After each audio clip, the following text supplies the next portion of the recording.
Good morning, good morning, good morning. Welcome to the Good Morning Education Show. My name is Rotimi Eitayo, and it's such a great opportunity and delight to be here once again. The Good Morning Education Show comes to you every Monday, Tuesday, Wednesday, Thursday, and of course Friday. And we start from 8 a.m. to 9 a.m. And it's always a wonderful time. We have conversations around and within the world of education. We speak about topical issues that affect people, students, practitioners, professionals, and of course the entire economy when it comes to the concerns of education. Today is not going to be an exception. We're going to have a great time together. Apologies for the first few minutes. You might not be able to see my video due to the fact that I'm in between locations, but it's still going to be a great opportunity to have conversation with you because on the Good Morning Education Show, it's always learning, learning, learning, and learning. We learn together, we share together, and ultimately we grow together. And of course, along the line, we're going to have our analysts or our experts join us on the show to share their perspective about the topic of the day, to share their perspective about the subject matter of discussion. And it's always a great time hearing from their views, hearing from them, getting them to share their thoughts on the perception of what they have of the subject matter of the day. And of course, if it's your first time, please do let us know. Connect with us. Tell us it's your first time. Tell us your location. Tell us your name, right? And of course, if you want to ask questions, please do not hesitate to ask questions. Feel free to contribute during the show, and of course, send in your comments as well. So it's always, always, always a great morning. It's always a great time on the show. Today, we're going to be having some fantastic experience.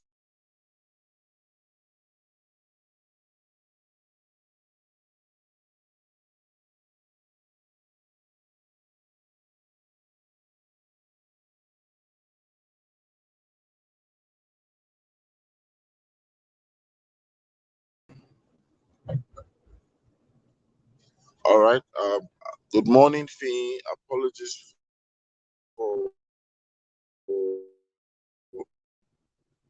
for that breaking transmission. Like I said, it's the Good Morning Education Show, and we will be having conversations. And today we will be talking about trash the threat. Trash the threat. Um, of course, when we look at the different realities and the different situations that affect you and I, we would see that most of the time, from time to time, we are confronted by several things that you could easily call threats. And threats can mean different things to different people.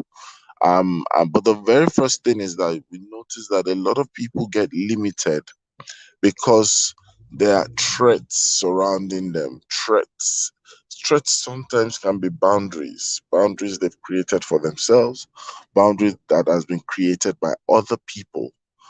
That's a threat sometimes to some people. And when you look at anything that is a threat, it's most times not considered something positive. In the most case scenario, threat is something that tends to limit you, that tends to hinder you, that tends to deter you.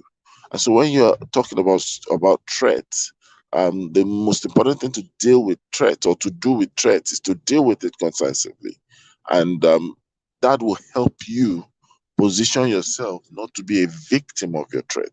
It's just like when you hear someone say, I'm going to threaten this person, or or you hear people say, oh, my life is being threatened, meaning that something is after them or something is trying to rob them of life and peace and comfort. It's the same thing when it comes to education and education professionals. We need to understand there are many threats that hinder the industry from blooming and thriving. Our job is to look for those threats, identify those threats, and begin to trash those threats. And most applicable to everyone is a practical scenario that also Beyond looking at threats as boundaries, which I'll still come back to, threats are also fears. They are fears, or a lot of us sometimes have fears. Fears about our work and how our work is being perceived, fears about our ideas, fears about our innovative strategies. And because of those things, they become a threat to us. Fear threatens us to the point that we become immobile. You know, it puts us to the point where immobile, we become people who cannot take action, people who probably are afraid to do one thing or the other. And my encouragement to you listening today on the show is that you must begin to identify the threats that you will possibly face as you step further into 2021. Let's just look at the pandemic in itself.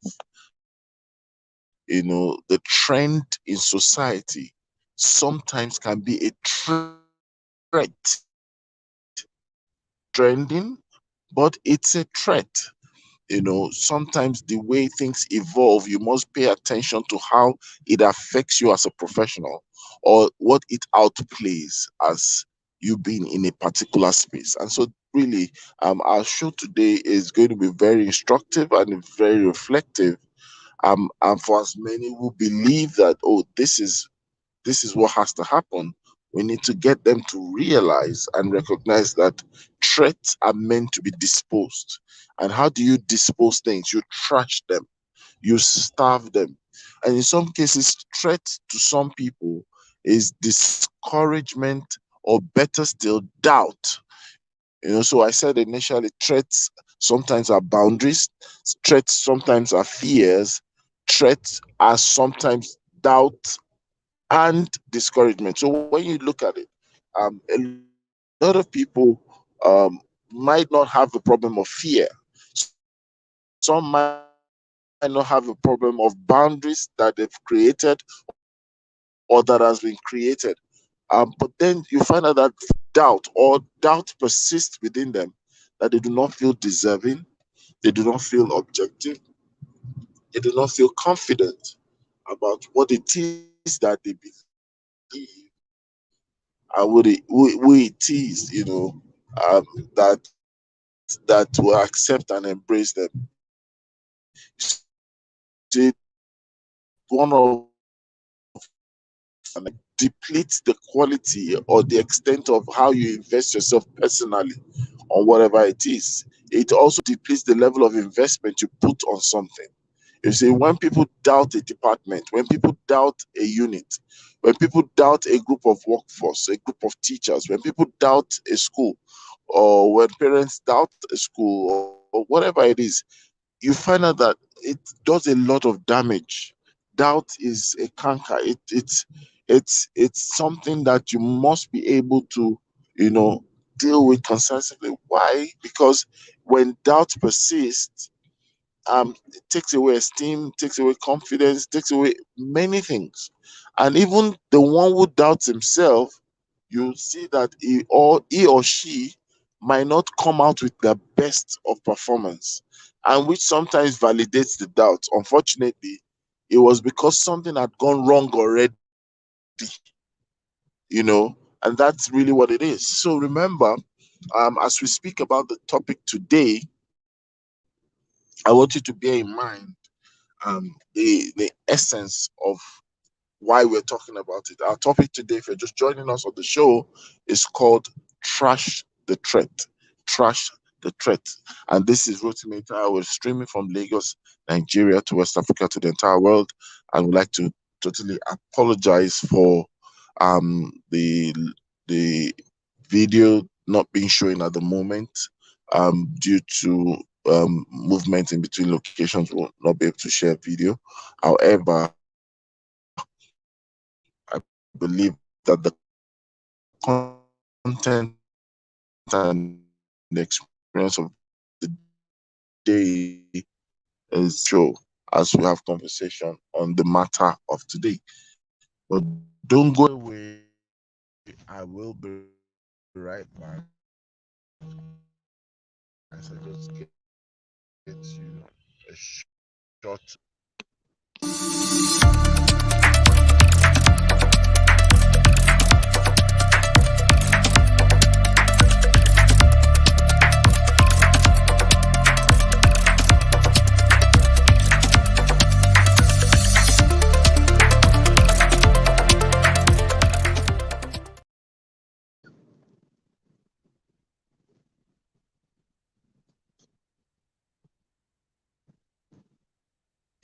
right, welcome back to the Good Morning Education Show. And once again, I remain with me, your host. And today we will be dealing with the subject trash the threat. Trash the threat. I don't know if you've ever been threatened before, if you've ever had had that reality. And when we're talking about threats, we're not talking about the physical threats or threats about something violent, but threat in this context is a bit different. And so please feel free to ask your question or contribute um, as we continue the show. So if you have your question, please let us know and um, let us see your question. Currently, we have no question. Um, and of course, we continue. Um, so we're talking about it, and I started and I said that when we look at the context and the concept of threat, and for us to trash threats, it means that what we do with any form of threat to us and within us is for us to trash them. So it's that you and I, we need to start by identifying what threats are for us to totally eliminate the threat. And so what it means is look at threats from perspective. And when we started the show, I started by saying that threats can be boundaries. You see, professionals and experts thrive, often work with the consciousness of boundaries in established. And when you have boundaries, what it does for you is that boundaries put you in a position, you know, boundaries put you in a position, where you are only able to do things to an extent. And depending on the kind of boundaries that you have, that you set for yourself, or that has been set for you, depending on the kind of boundaries that have, been in place, you might realize that that becomes a threat to your advancement, a threat to your development, a threat to your success, a threat to your expansion, and the likes. And so we must be conscious and mindful. We must review with total seriousness the kind of boundaries we've set for ourselves or we submitted ourselves to. Boundaries can affect, and that means you need to trash those boundaries. Ugochi, welcome to the show. Good morning. How are you today? Good morning, Mr. Rotimi. I'm very well, thank you. Yourself? Fantastic, fantastic, fantastic. So we're talking about trash the threat today, and I'm sure you've heard a bit of the introduction. Do you want to talk about Mm, something on that already? Okay, I missed the introduction. I didn't hear.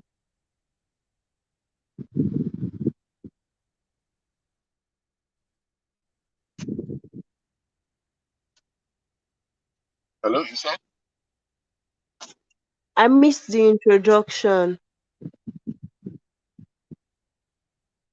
Can you hear me, sir?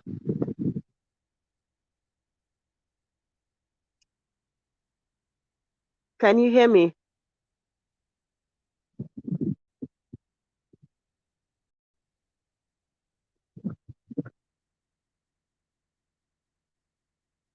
I missed the introduction. Can you hear me?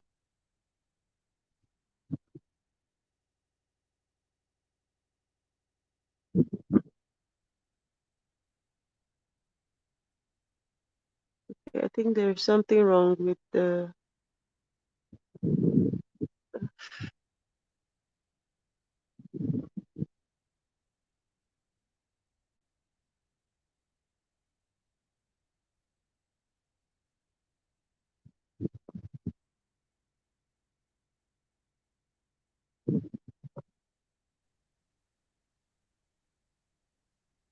Hello, Ugochi, can you hear me?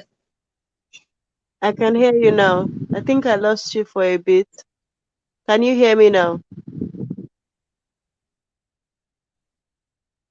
Yes, the volume seems. My volume is at its highest.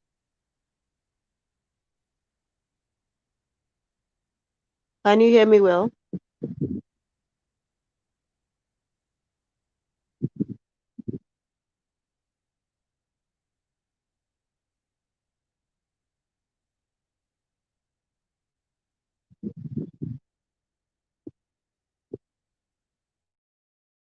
Me now,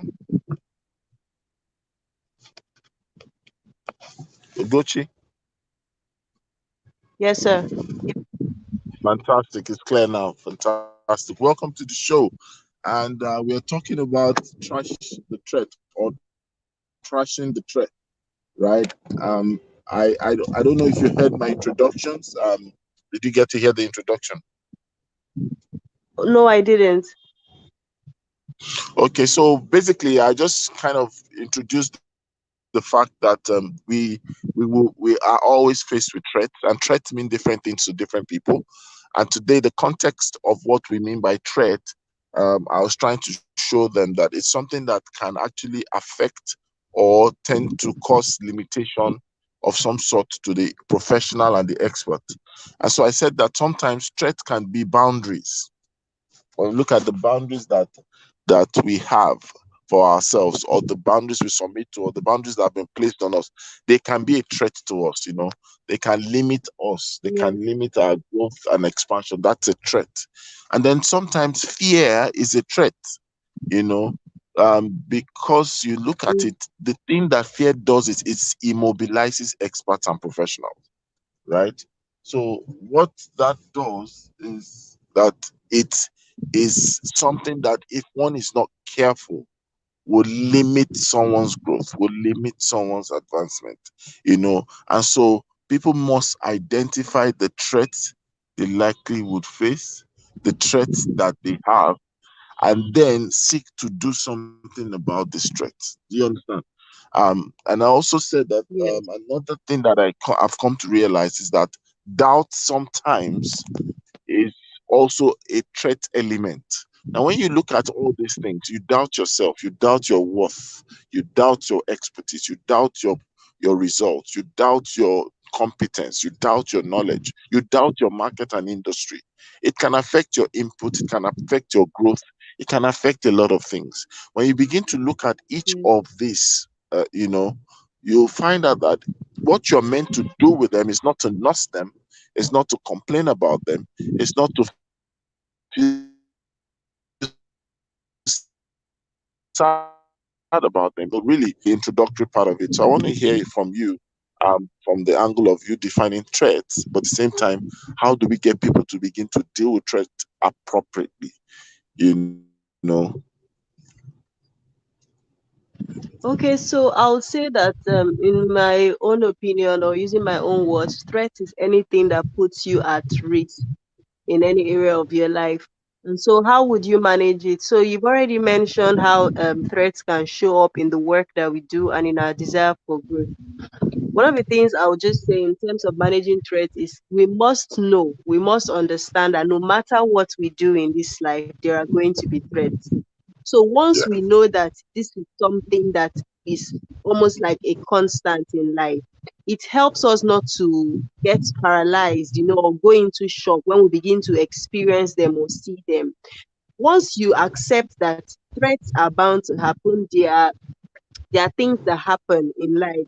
So it makes you conscious of the fact that what systems, what structures can you put in place so that when these threats come, the systems you have can mitigate it. If, for example, you know that there are certain threats that when they come into your life, they could affect your identity, they could affect your self-esteem, your self-worth, then you have a choice to determine upfront what systems you're going to put to ensure that no matter what comes, it doesn't shake that identity, self-worth, and esteem. And it is better to prepare yourself before the day of battle. I always say that you shouldn't be struggling to help yourself when you are in crisis. You should have put your plans in place so that when the crisis come, you are now checking to see whether the system you have put in place can withstand it.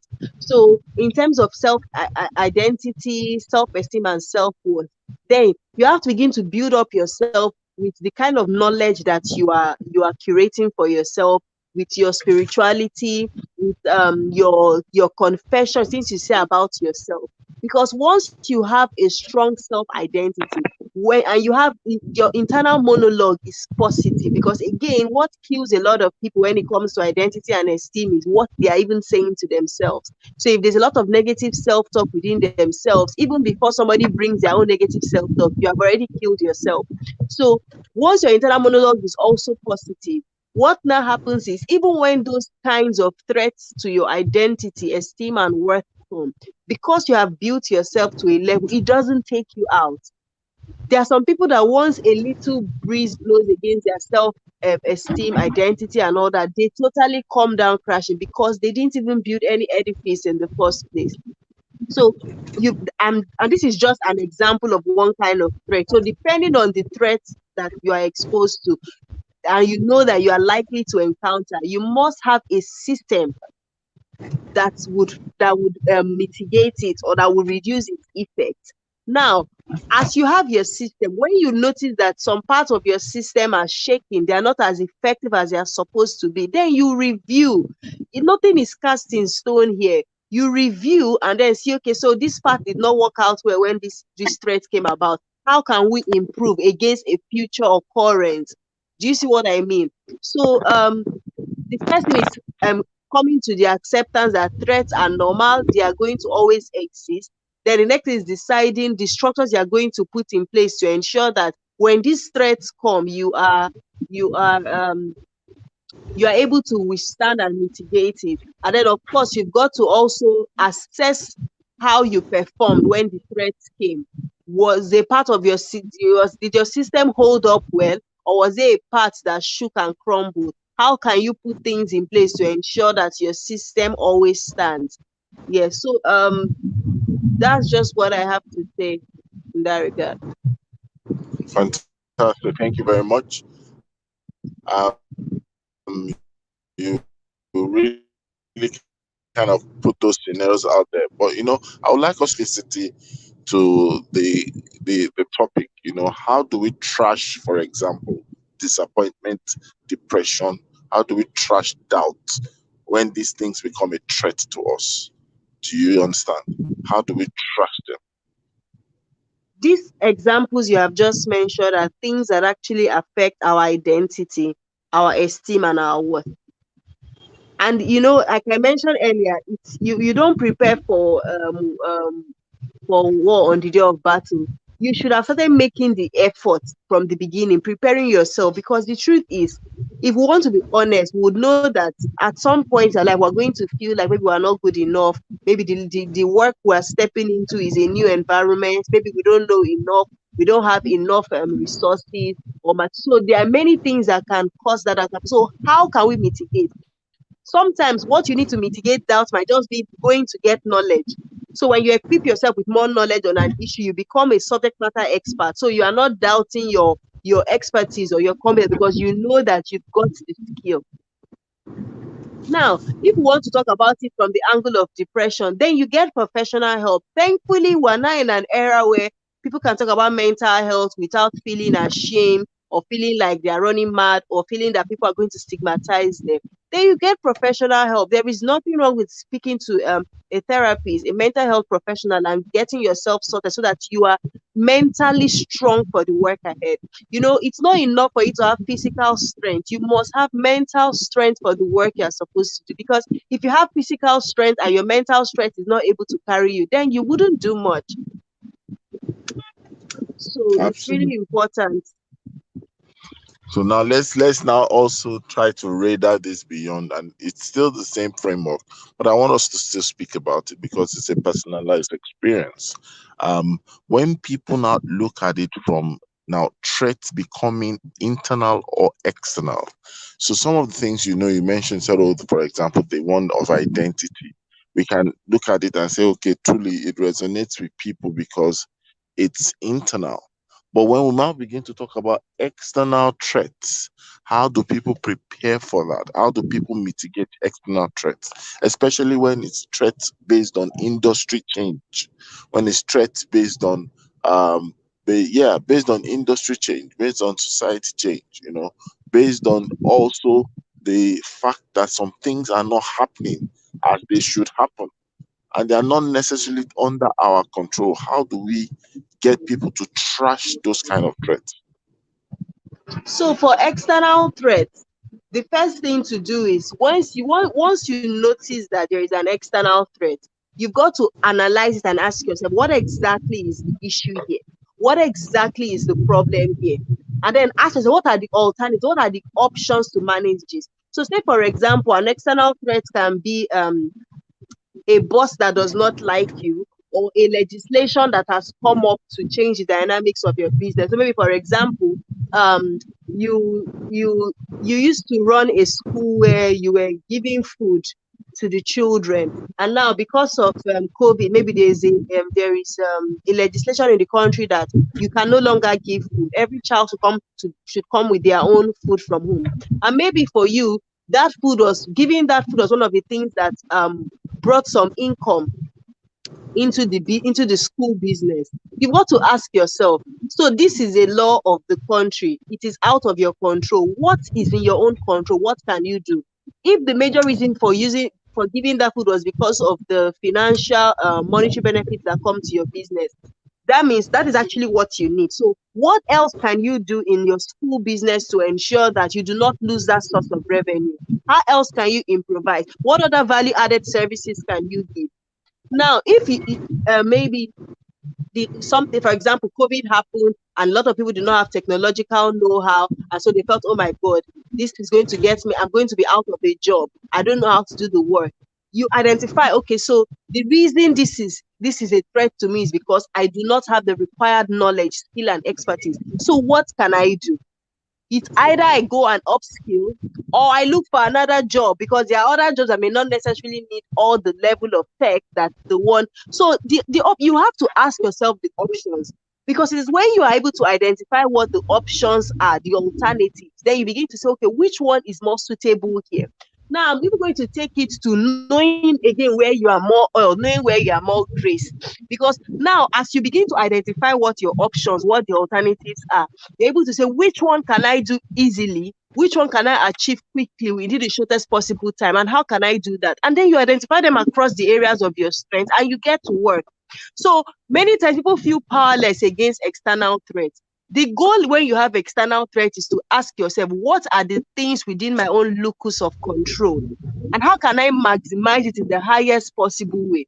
Because if you keep on feeling helpless and there's nothing you can do, there will really be nothing you can do.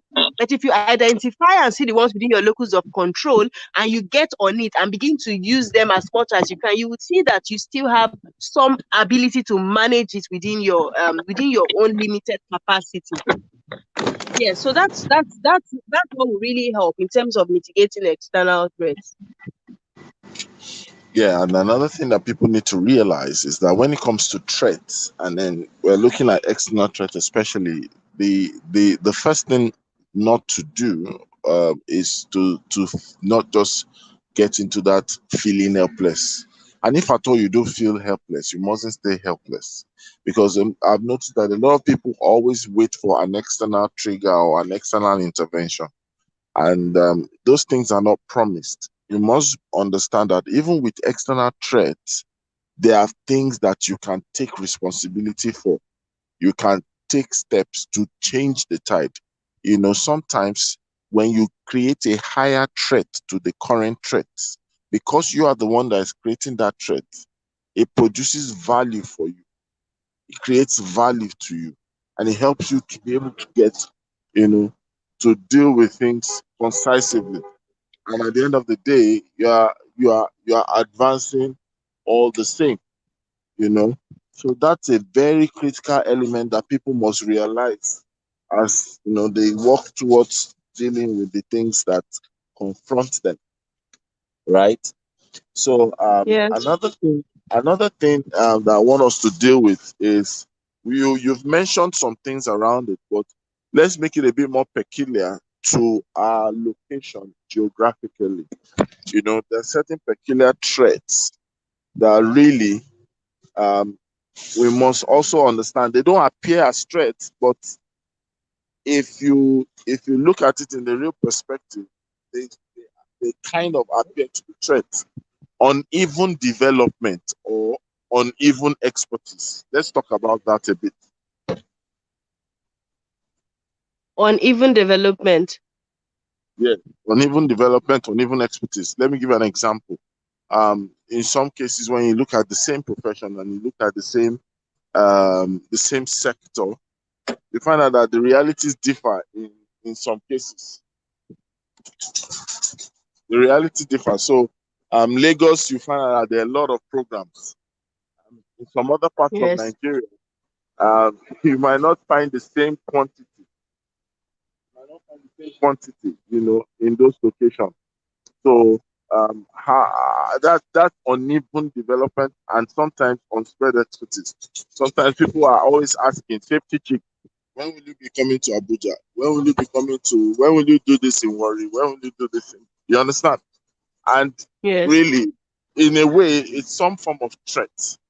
How can we, as professionals, how can we, as experts, try to respond to that? Really, how do we respond to that?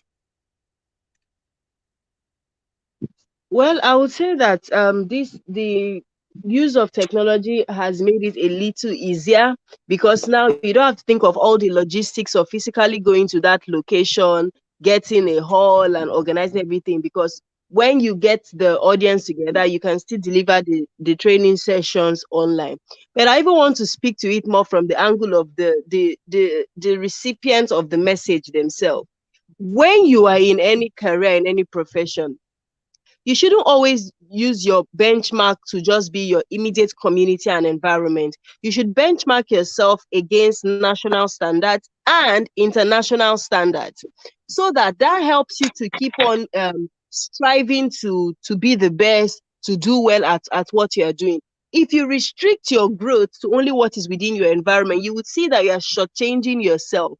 And if you now find yourself in a situation where a certain legislation comes in and then it totally makes you irrelevant, you even feel more threatened. You are scared that you are going to go into oblivion and all that. But if you had been upskilling yourself strategically, because you're using an international standard as your benchmark, to a large extent, it will not when new laws or new threats come into the environment, you do not feel shaken, because you were preparing yourself for such a time as that. Now, as to the educators, another way that you could work is to identify people who can do what you do in that location, and then collaborate, bring your expertise together and deliver value to people in that community, so that it doesn't just feel like, oh, if you are not there, it can't happen. Because the truth is, the needs across the country are quite a lot, and no one person can solve it all. We need to see how to spread out our expertise across as much as we can. And fantastic. So, welcome, Titi. Good morning. Thank you for joining.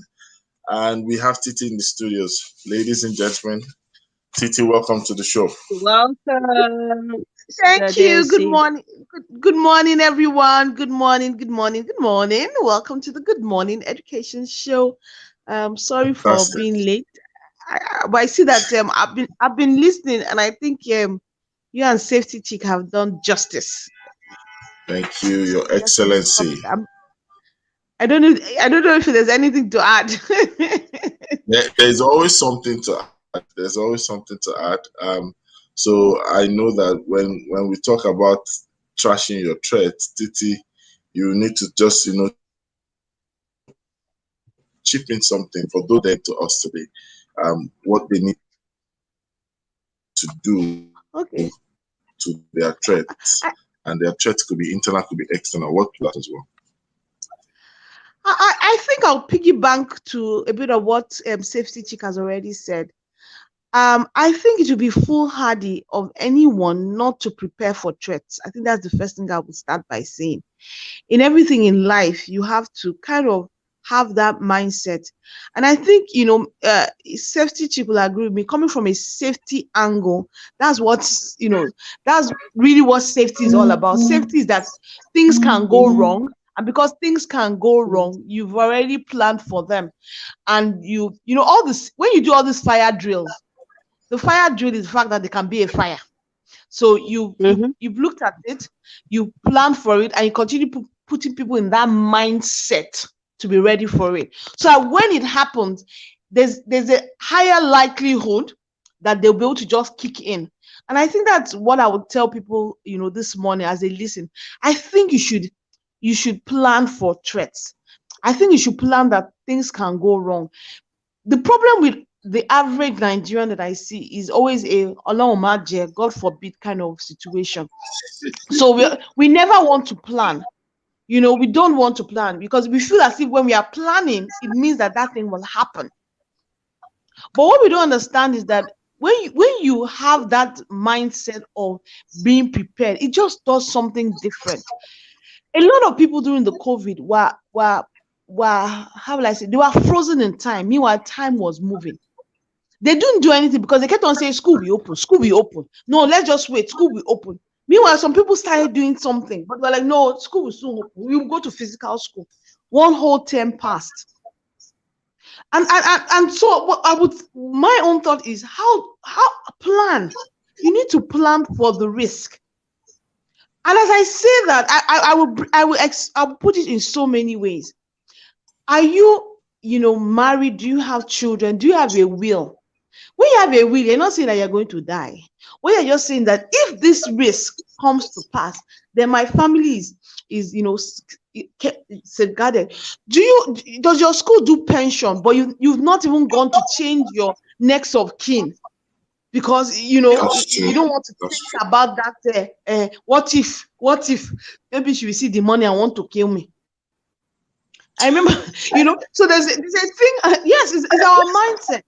It's our mindset. It's like teaching your child, if anything, I saw something on Twitter or in one group I was in, and the lady was saying that, her father was a doctor and her father taught her how to save someone when the person was choking. She said she never thought she would need that thing till a situation happened when her daughter was choking.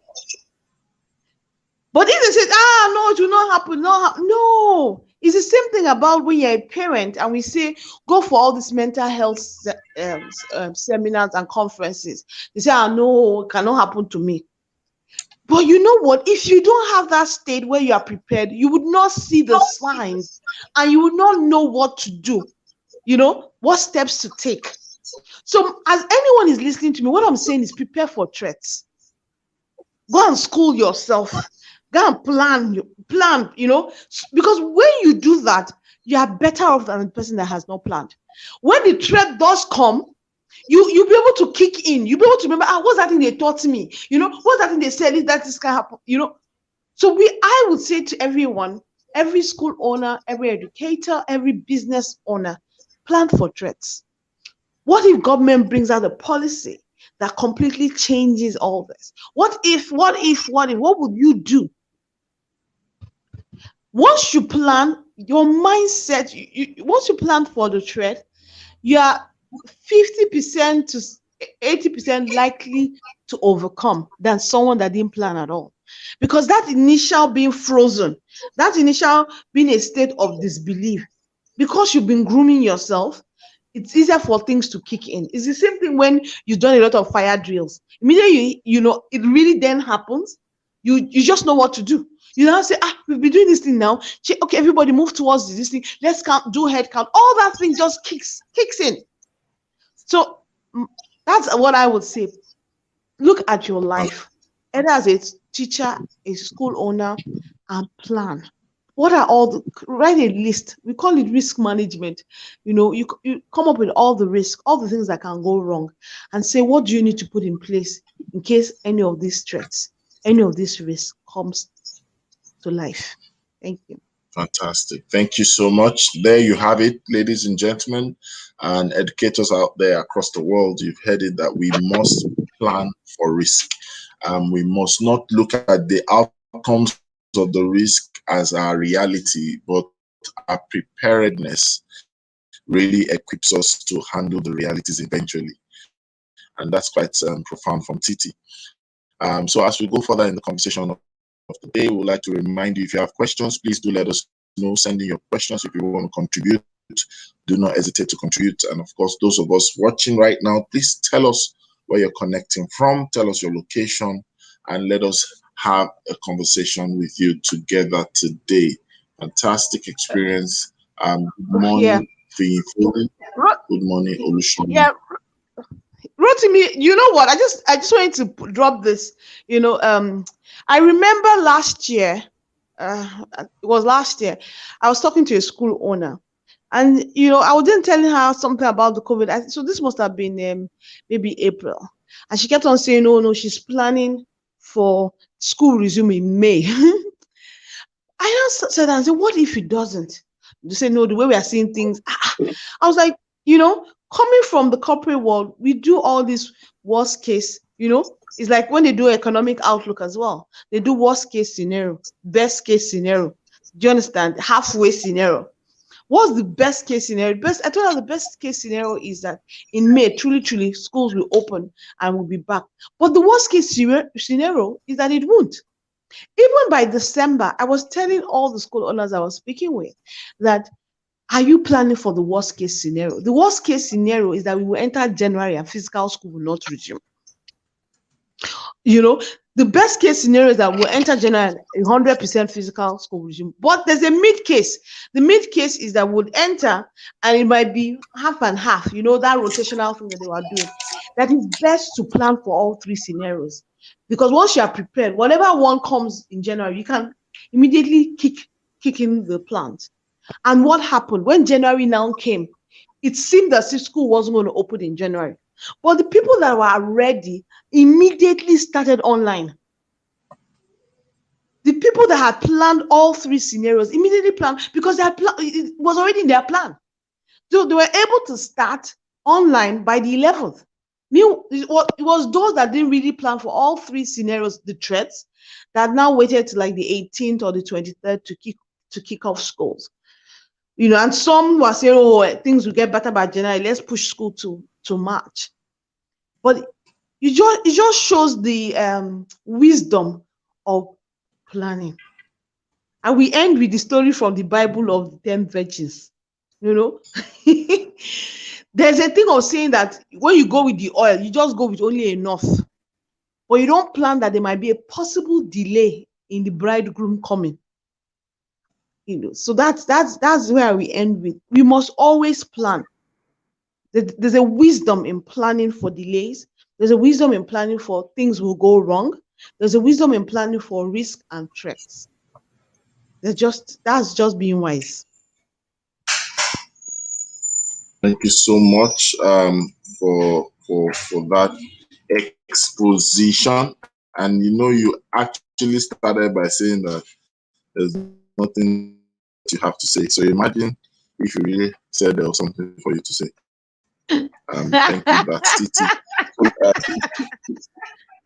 So I had to prepare for the best case scenario in this situation. It's just important that we need to look at the threat case, the mid case, the best case, the worst case, and that just helps you to know that you are very equipped to do something with your life, career, with your profession, with your skill, with your expertise and competence. That's very important. We need to understand what to do with threats is shit. What to do with trash. What to do with threat, is to trash it. And everybody must understand. You don't fall in love with your threat. Okay. You don't pass it. You deal with it, right? And that's what everyone has got to say today. This is a Good Morning Education show, and we're talking about the topic trash the threat. And of course, we have our analysts sharing their expertise and experience and views about,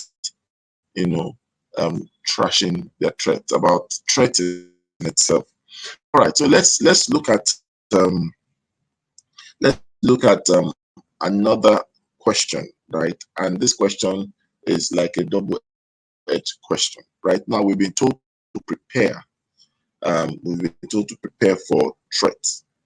Now, at such point in time, how do we ensure that our preparedness does not affect our sightedness? Meaning that a lot of preparation for some people affects or eventually turns them out to be either optimistic or pessimistic.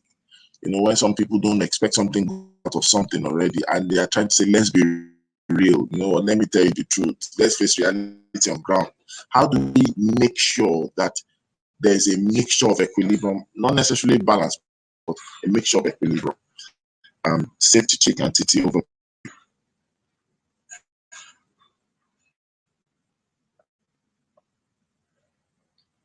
Or maybe we'll start with let's start with TT. TT, are you there?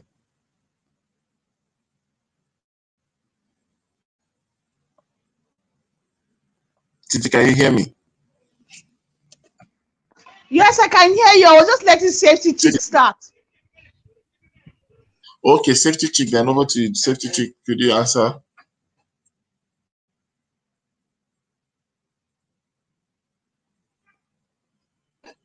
Safety check.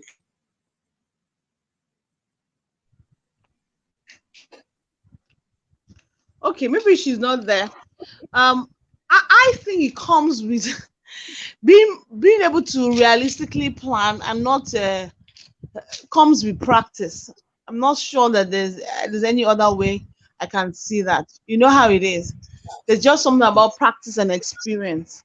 That's where that comes in. So when you have a bit of experience, you have a bit of knowledge, then you can your planning can be more realistic. To be balanced. But what I would then also say is that sometimes okay, we can hear you now. Can you hear me now? Sometimes yes. Okay, we can hear you. So what I was just saying is that it comes with experience and with practice. A lot of people tend to do the best case scenario. They always plan with the best case scenario. Then some people plan with the worst case. But that's what I recommended we have minimum of 3. Where is the worst case, the best case, and then the in between. So that you're prepared, you're kind of balanced any which way. Yes, safety check, we can hear you. Oh, she's gone. Rotimi, are you still there? So that you're kind of balanced. Yeah, and it comes with experience. But I would start by saying just plan for the 3. And then as time goes on, experience will let you put the relevant balance to it. But plan for 3 is the safest. Always have that midpoint, because the midpoint is the not too pessimistic and not too optimistic. All right. So we have Rhoda in the building. Rhoda, how are you today? Doing good. How are you? How is everybody, Titi? How are you? Yeah. I'm fine. Good morning. Good morning. Good morning. Good morning, education Rhoda show. And an executive voice. How are you? I'm fine. You're big, you're big. You're large, you're in charge.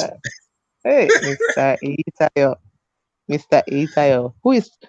Are you trying to trash the threat? Yeah. Hello, blessing for that. Yeah. That's right. Oh wow. Okay, so Apologies for coming in late. Oh, I'd really love to hear what Safety Chick has to say before I go ahead. I think thankfully she's back. Okay, Safety Chick, are you back? What's the question again? I don't know what my network first. The question. We're asking Okay, we're talking about about the impact of not we're being too optimistic. How the plans could make some people too optimistic and then some people too pessimistic. yes. How do we get that equilibrium? The truth is, as individuals, we've got to have balance. We have to self-regulate because if we go too far on either side of the spectrum, we can set ourselves up for disappointment. So yes, I know I've mentioned that we have to agree that threats do exist. We've got to put systems in place to mitigate it. Now, when we find ourselves in that situation with the threat, we have to even monitor and check that our system, did it do well and what areas did not do well, so that we can, should I say, prepare, re-strategize to prevent a future reoccurrence. So bearing that in mind, should I say now, a risk mitigation strategy now, a threat mitigation strategy is not supposed to inspire fear. As a matter of fact, should inspire confidence that if something were to happen, you are not going to be confused. You're not going to be running all over the place. You already have something that can help you to some extent. So that should give you some confidence. So it shouldn't make you feel pessimistic that, bad things can happen. And then because of that, you have no zeal to even make plans or move ahead. Would you rather be static or would you rather be in the motion of going forward as opposed to just saying, oh, bad things will happen, so let me not make any efforts? It's better to be on the move, as it were. Now, regarding being too optimistic, well, optimism can be a good thing because, it just makes you go the extra mile, have faith in the future and all that. But then again, like I mentioned, self-regulation. At the end of the day, to still boil down to you, you've got to also I'll come down when I'm done. self-regulate, knowing that anything can happen. Just the way COVID took the whole world by surprise yesterday. I said yesterday, last year, So everybody, regardless of your optimism, you should also know that there is hope. Yeah. All right, thank you. To Rhoda. Sorry, I was making noise in the background. I mean, I see threats as I guess threats are kind of like internal and external, factors, elements, features, characteristics, whatever we choose to, or whatever format it comes in, or component it comes in, that tries to endanger like either your integrity or the integrity of your company or in integrity of what you're going to do or its profitability, and seeing those things as, I guess that's why we're in the world of when we talk about SWOT analysis, doing a SWOT analysis for businesses, that's why the threat part is always very key in the conversation, because you really need to then analyze and say to yourself, oh, how am I going to be mitigated for the threats? And just knowing them, I think in the not trying to know them is also something that is very key.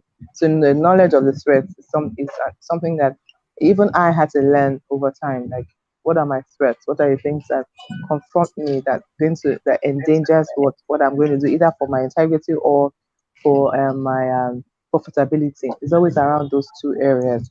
So I would sit down and think, who are competitors or who are emerging competitors? Because it's very important for us to kind of like know that sometimes your threats are not known. Even when you do your SWOT analysis, you just have to kind of like look ahead, and it's not being pessimistic, really. It's just actually, I think it's being very optimistic, because you are looking toward a structure that I'm learning and knowing more. And that's why research and going for data is always good for you, because kind of like if you know what's happening within the ecosystem, usually you can know what's budding around you. And so I like that. That's being the knowledge of knowing my threats, and once that knowledge is there, you are now able to trash it, because you then become very intentional about what you do with trashing your threats. And so definitely in the world of when people say, oh, he's being so pessimistic, it's kind of like when you try to mitigate for dangers around you when it comes to the world of safety, and Safety Chick is the expert here. You always try to look at and say, okay, how do I mitigate for this, problem? That's why cars have brakes and all of that, because we know that certain things can happen to you and you need to press a stop almost immediately. So I mean, I see it as that, I know that many things can happen to different people, even our education space. For example, in negative press the coverage can just affect, can be that. And some people have a communications department essentially to treat that. And so sometimes building within the framework of yourself or your business or your life or your family life, whatever it is, building a framework that is institutional and deals with the threat, that deals with opportunities. So where I work, we have a department that definitely fishes out for news. That's primarily what they do. And then when they do that, and of course, fishing out for news is just one part of what they do. They also ensure that we put out the kind of news that we want to put out. And so when we read widely, we also begin, who is this person? What's this person? Going. Sometimes we go and embrace the person just because we know that that, or the institution, because we know that institution is better for us, even when it looks like they're threats. We try to embrace them and make them friends. So that's my thought. That's a future thinking approach, which is very good. Thank you so much, Rhoda, for that. You've already talked about threats sometimes might not be known, and that's why we always talk about being mindful of blind spots. Those things really happen to us from time to time. And before we ask the last question, I would like to appreciate those who made their comments, and I'd like to thank them for contributing. Lushola Olumide said something which is quite profound, and I think we should read that. He said that researchers have said that there are three ways we respond to threats or react to threats. We either fight, we either flee, which is fight, or either freeze, which means we are immobilized. These actions are product of response released to the brain. Therefore, knowledge is key. So knowing that, and to bring this to the end of the program, what will be our counsel to educators out there as they go further into the year? What are your counsels, Titi, Safety Chick, and Rhoda, so that we begin to practice a culture of preparedness and practice a culture that deals with threats decisively? We'll start with Titi. Be prepared so that when it comes, you will fight, not flee or freeze. I like that. Safety Chick? So be on the lookout. What's going on in the environment? What are the new legislation? Where's the world going to in your sector? And then begin to prepare yourself. Okay, and then of course, Dr. Rhoda. Originally, you used to tell us you are the face your fears crooner, and you used to say fight, flight, freeze. I mean, I'd face it, just face it. It's one of the ways as well, in that response to threat. Face it, but then do your SWOT analysis very early in the year. Have that knowledge space of your threats. Do a lot of researching. Make friends, not enemies. And there's a competitive way to make friends. And then face it and deal with it, because it makes you better. One more thing, you know better how to handle. Fantastic. So there you have it, guys. We might not be able to eliminate the reality of threat, but one thing I want us to do is we make our threat a liar. So every day, every time, everywhere you find yourself, whether it's internal threat or external threat, fight to make sure you make your threat a liar. We've come to the end of the show today, and I'm afraid this is all that we can take. And thank you to our experts and analysts. Rhoda, thank you for joining. Ugochi, thank you for joining. Titi, thank you for joining. And we'll sign off by saying our normal charge and call to consciousness, as we always have it on the show. That's always a great morning on the Good Morning Education Show. And the ladies will tell us. So, ladies, take it out. It's always a good morning on the Good Morning Education Show. Fantastic. Thank you and have a great day. Bye. Bye.